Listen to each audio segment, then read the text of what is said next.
ക്രിസ്ത്യാനിയുടെ നില വ്യക്തമാക്കുന്ന എഫേസ്യ ലേഖനം 2-ാം അധ്യായത്തിൽ യേശുക്രിസ്തുവിൽ കൂടിയുള്ള രക്ഷ സൗജന്യമായിട്ടുള്ളതാണെന്നും തൻ്റെ ശരീരമായ സഭയിൽ സർവ്വജാതികളും ഇത് അനുഭവിക്കുന്നു എന്നുള്ളതുമാണ് ഈ അധ്യായത്തിൻ്റെ പ്രമേയം.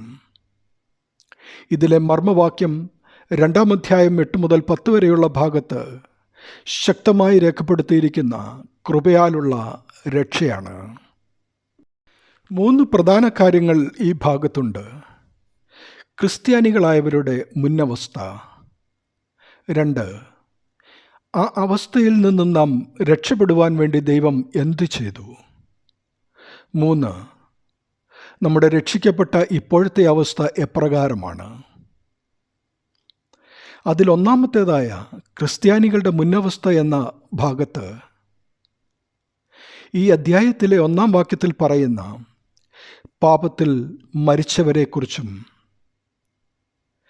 2-ാം വാക്യത്തിലുള്ള ദൈവത്തെ അനുസരിക്കാത്തവരെക്കുറിച്ചും 3-ാമത്തെ വാക്യത്തിലെ കോപത്തിൻ്റെ മക്കളെക്കുറിച്ചും പറയുന്നുവെങ്കിൽ, രണ്ടാമതായി ദൈവപ്രവൃത്തിയെക്കുറിച്ച് ചിന്തിക്കുമ്പോൾ മുന്നവസ്ഥയിൽ നിന്നും നാം രക്ഷപ്പെടുവാൻ വേണ്ടി ദൈവം എന്തു ചെയ്തു എന്ന ബോധ്യം വരികയും, 3-ാമത്തെ ഭാഗത്ത് നമ്മുടെ രക്ഷിക്കപ്പെട്ട ഇപ്പോഴത്തെ അവസ്ഥ എപ്രകാരമാണ് എന്ന ചിന്തയിൽ ദൈവം 3 കാര്യങ്ങൾ ചെയ്തിരിക്കുന്നു. അതിലൊന്നാമത്തേത് ക്രിസ്തുവിനോടുകൂടി ജീവിപ്പിച്ചു, 2-ാമത്തേത് ക്രിസ്തുവിനോടുകൂടി ഉയർത്തെഴുന്നേൽപ്പിച്ചു, 3-ാമത്തേത് ക്രിസ്തുവിനോടുകൂടി സ്വർഗത്തിൽ ഇരുത്തി.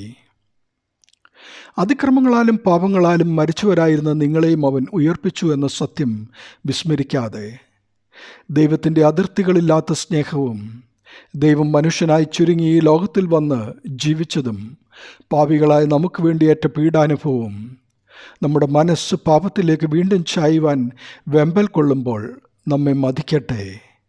സാത്താൻ്റെ തവളമായി തീർന്ന മനസ്സിനെ തടയട്ടെ, ശരീരത്തെ നിയന്ത്രിക്കട്ടെ. പ്രലോഭനങ്ങളെ അതിജീവിച്ച് ആത്മാവിനെ ഉജ്ജ്വലിപ്പിക്കുവാൻ ദൈവകൃപ ധാരാളമായി ലഭിക്കുവാനായി പ്രാർത്ഥിക്കാം. ദൈവനാമം മഹത്വപ്പെടട്ടെ. ആമീൻ.